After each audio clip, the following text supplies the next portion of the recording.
అనకాపల్లి జిల్లా మాడుగుల మండలంలోని శ్రీ తులసి కళ్యాణ మండపంలో బుధవారం జరిగిన సమావేశంలో ఎమ్మెల్యే బండారు సత్యనారాయణమూర్తి పాల్గొని అన్నదాత సుఖీభవ చెక్కును 45,345 మంది రైతులకు సంబంధించి ఈ చెక్కును విడుదల చేశారు. ఈ కార్యక్రమంలో ఎన్డీఏ నాయకులు పివిజి కుమార్, పొప్పాల అప్పలరాజు, పోతల చిన్నమనాయుడు, ఉండూరు దేముడు, నందారపు సన్యాసరావు, మండల సత్యజిత్ రాయ్ తదితరులు పాల్గొన్నారు. ఈ కార్యక్రమంలో ఎమ్మెల్యే మాట్లాడుతూ 1000 కేజీల బంగారం ఉన్న ఎక్కైనా సరే సాయంకాలానికి కాస్త మెతుకులు లేకపోతే ఆ 100 కేజీ బంగారం తిండి పెట్టదు, వజ్రాలు తిండి పెట్టవు, కోట్లు డబ్బు తిండి పెట్టదు. మనిషికి సంతృప్తి ఇచ్చేది ఏమిటంటే సాయంకాలం గింజో అమ్మలో ఏదో తాగితేనే మన ఆరోగ్యం, మన జీవితం. ఆ రైతు పండించే అన్నదాత ఎక్కడైతే సుఖంగా ఉంటారో, అన్నదాతకి కొంతైనా ప్రభుత్వం అండగా ఉంటుందో అదే నిజమైన ప్రభుత్వం. ఏదో రోడ్డు వేసాం, బ్రిడ్జిలు కట్టాం, కళ్యాణ మండపం ఇలాంటి పెద్ద పెద్ద మహత్తులు కట్టమని కాదు, రైతుని ఆదుకోవాలి.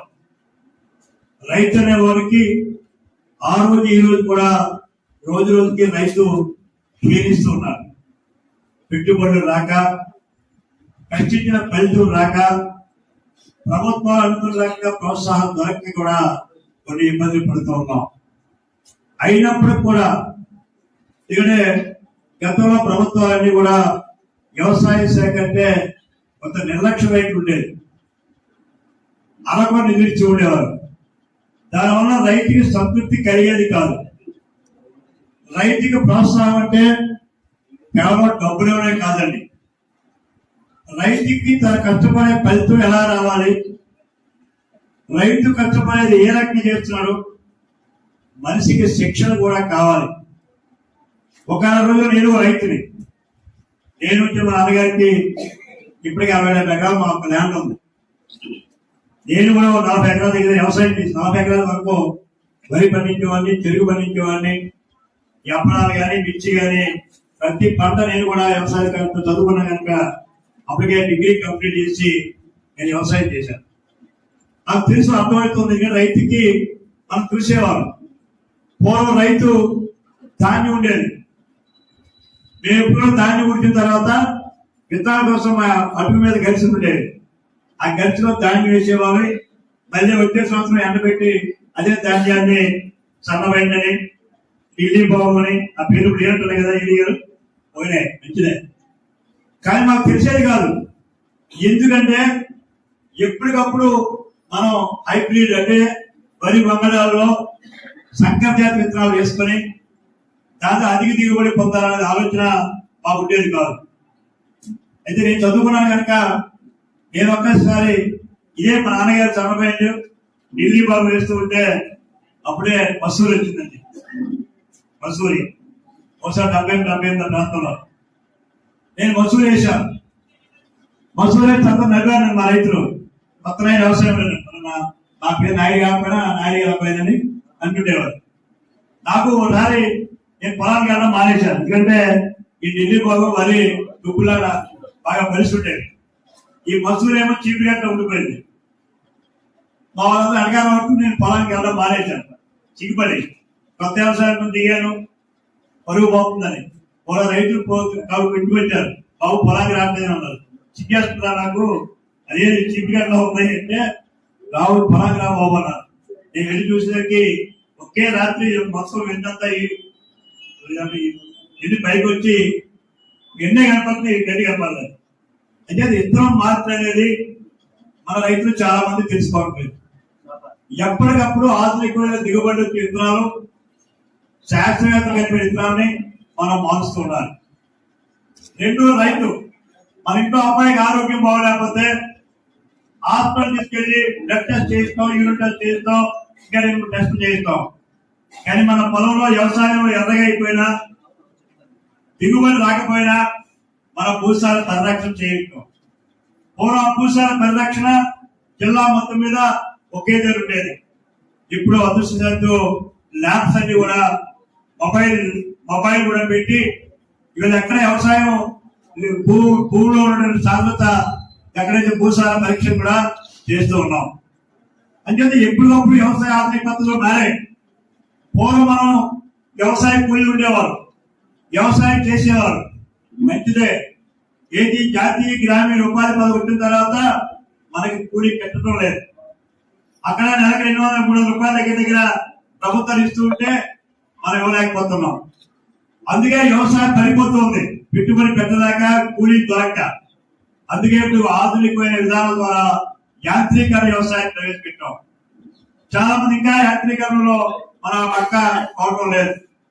లాస్ట్ ఇయర్ మన దేవాపల్లి అగ్రికల్చర్ ఆఫీసర్ గారు ఫస్ట్ టైం ఒక పక్క మనకి లాస్ట్ ఇయర్ సరిగ్గా కోత వచ్చే టైంలో ఆర్టీఎల్ వేసాం. యాక్చువల్గా ఆర్టీఎల్ మంచిదే, మిగతా ఆర్టీ మీద కంటే ఆర్టీఎల్ అధిక దిగుబడి వస్తుంది. కాకపోతే దురదృష్టం ఏంటంటే తెల్లరాజు పురుగు కదా పేరు, తెల్లరాజు పురుగు. అది వచ్చి కాండం కొట్టి గింజను పాడు చేస్తూ ఉంది. నాకు అప్పుడు ఆందోళన కలిగింది. ఏంటిది, గింజ కూడా ఇంటికి వచ్చే పని చేయనప్పుడు వెంటనే మన అగ్రికల్చర్ ఆఫీసర్స్ ఎక్కడే వీచుకోవడం నుంచి ప్యాడీ హార్వెస్టింగ్ తీసుకొచ్చి క్రాపింగ్ స్టార్ట్ చేశారు. తద్వారా మనకి లేబర్ తగ్గి కూలీలు తగ్గి మనం ఆ కింద మనం కాపాడుకోగలిగాం. యాంత్రీకరణ అవసరం. లాస్ట్ ఇయర్ డ్రోన్స్ ఉన్నాయి. మనం ఒక పొలం మీద జబ్బు పెడితే ఆ పొలానికి పడితే పక్క పొలానికి వెళ్ళిపోద్ది. వెంటనే ఒక్కసారి చేయాలి, అందరూ రైతులు ఒకేసారి చేయలేము. లాస్ట్ ఇయర్ మన అగ్రికల్చర్ ఆఫీసర్స్ మన నియోజకవర్గం వరకు డ్రోన్స్ తెచ్చి అందుకే వలమలోనే నేను డ్రోన్ అక్కడే స్టార్ట్ చేశాను. ఈ హార్వెస్ట్ కూడా అక్కడే స్టార్ట్ చేశాను. డ్రోన్స్ ద్వారా మనం ఈ ఏదైతే గిరి సవాల్ మందులు పే చేయగలిగాం, తద్వారా ఇమీడియట్ గా ఆ జబ్బు నివారణ చేయగలం. అందుచేత వ్యవసాయంలో మరి మన పెట్టుబడి రావాలని అలా చంద్రబాబు నాయుడు గారు ఆయన కన్సల్ట్ పరిషత్ చైర్మన్ చేశారు. ఈరోజు మనం ఎందుకు చంద్రబాబు నాయుడు గారిని, పవన్ కళ్యాణ్ గారిని, లోకేష్ గారిని అభినందిస్తున్నామంటే ఆ రోజు చంద్రబాబు నాయుడు గారు కేవలం కర్షక పరిస్థితి పెట్టడానికి కారణం వ్యవసాయదారుని పెట్టుబడి ఏ రకంగా ఇవ్వాలి, ఎంతవరకు ఇవ్వాలి, ఆధునికమైన విధానాలు కనిపెట్టాలి, ఆధునికమైన యంత్రాలు ఇవ్వాలి, రైతుకు గిట్టుబాటు రావాలి, రైతుకు మార్కెటింగ్ సదుపాయం కలిగించాలని చెప్పి ఆయన కర్షక పరిస్థితి పెట్టినప్పుడు కాలక్రమేణ మనం కార్యక్రమాలన్నీ కూడా ముందుకెళ్తూ ఉన్నాయి. అనుభవం ఎక్కువగా చంద్రబాబు నాయుడు గారు ఈరోజు ఉంది. ఇన్పుట్ సబ్సిడీ భారతదేశం మొత్తం మీద కనిపెట్టినప్పుడు, వరద వచ్చినప్పుడు మనకి పెట్టుబడి నిధి పెట్టింది మొట్టమొదటిసారిగా దేశం మొత్తం మీద ఇన్పుట్ సబ్సిడీ కనిపెట్టింది, ప్రవేశపెట్టింది చంద్రబాబు నాయుడు గారు. తద్వారా మనకి కరువు కాడు వచ్చినప్పుడు పౌరం చాలా తక్కువ వచ్చేది. ఈరోజు మన అక్కడికి మనం తుఫాను తప్పించుకున్నాం. అదే కదా ఉదువు తెచ్చినప్పుడు ఎకరాకి 9,000 ఉండేది, దాన్ని 25,000 రూపాయలు పంట మనం చేసుకోవడం జరిగింది. అంతకుముందు మనకి పంటల బీమా పథకం ఉండేది. ఆ పంటల బీమా పథకం ఆంధ్ర రాష్ట్రం మొత్తం మీద ఒకే ఒక మహబూబ్ నగర్ జిల్లాకు ఒకటే ఇచ్చారు. అప్పుడు చంద్రబాబు నాయుడు గారు వాజ్పేయితో మాట్లాడి, ఆ రోజు వ్యవసాయ శాఖ మంత్రితో మాట్లాడి, ఇది మండలి ఒక మహబూబ్ నగర్ కాదు, 24 జిల్లాలు ఉమ్మడి తెలంగాణ ఉమ్మడి ఆంధ్ర కలుపుకొని 24 జిల్లాల్లో పెట్టి 24 జిల్లాలే కాదు గ్రామ స్థాయి వరకు పంటల బీమా పథకం, ఇప్పుడు ఫసల్ బీమా యోజనని ప్రవేశపెట్టింది కూడా మన చంద్రబాబు నాయుడు గారు. అలాగే మార్కెట్ ఇంటర్వెన్స్మెంట్, ఉదాహరణ ఒకసారి మార్కెట్ లో మన దగ్గర ఉల్లి పండుతుంది, ధర పడిపోతుంది. ఒకసారి మదనపల్లిలో టమాటీ పండుతుంది, ధర పడిపోతుంది. అప్పుడు ప్రభుత్వమే మార్కెట్ ఇంటర్వెన్షన్ ఫండ్ పెట్టి సుమారు 3,000 కోట్లు ఫండ్ పెట్టి ఆ మార్కెట్ ని స్టెబిలైజ్ చేశాం. టమాటా అక్కడ బాగా పడిపోతే విశాఖపట్నం తేరం, అక్కడేమో ₹1 అక్కడ 50 పైసలు ఉంటే ఇక్కడ 30 రూపాయలు అవుతుంది టమాటా. అలాగే మార్కెట్ ఎంట్రన్స్ ఫండ్ పెట్టి కూడా చంద్రబాబు నాయుడు గారే. ఆ రకంగా రైతు బజార్, ఆ రోజు రైతు బజార్ పెద్దదానికి ఆలోచన కూడా విశాఖపట్నంలో కూరగాయలు డిమాండ్ ఎక్కువ, మన దగ్గర మధ్య ధరలు వచ్చి చౌకగా కొట్టుకుపోతున్నారు. రైతే ఎందుకు నేరుగా అమ్మకూడదని మొట్టమొదటి రైతు బజారు మన ఈనాడు దగ్గర నేనే ప్రారంభించాం. ఇలా రైతు బజార్ ద్వారా మన కోటపాల ప్రాంతంలో కానీ ఇప్పుడు మన దగ్గర కూడా పెట్టుకోమన్నా రైతు బజార్ ఆలోచిస్తున్నాం. తోటవరం అయితే కొద్దిగా మార్కెటింగ్ ఉంటుందని చెప్పి ప్రతి తోటవరంలో పెట్టుకున్నాం. కాబట్టి మన మాడుగులకి చీడికాలకి తోటవరంలో రైతు బజార్లు ఇవ్వమంటున్నాం. ఎందుకంటే ఆల్రెడీ కోటపాడులో దేవరాపల్లిలో సుమారు 500 రైతులకి ఆల్రెడీ రైతు కార్డు ఇవ్వడం జరిగింది. ఆల్రెడీ తోటవరం కోటపాడు దేవరాపల్లి వైజాగ్ దగ్గర కనుక అటు బిందుత్ దగ్గర బిందుత్ కానీ అటు గోపాలపట్నం కానీ ఆ మార్కెటింగ్ కి మన వాళ్ళు వెళ్తున్నారు. ఈ మార్కెట్ రైతు బజార్ పెట్టింది కూడా చంద్రబాబు నాయుడు గారు. ఆ రకంగా రైతుకి నేను చెప్పిన పథకాలతో పాటు ఇప్పుడు ఫార్మ్ ఎక్కడ చేస్తున్నాం. మీరు చూసారు గత సంవత్సరం దగ్గర దగ్గర ఒక్కొక్క మండలానికి పవర్ టెల్లర్స్ ఒక్కొక్క పవర్ టెల్లర్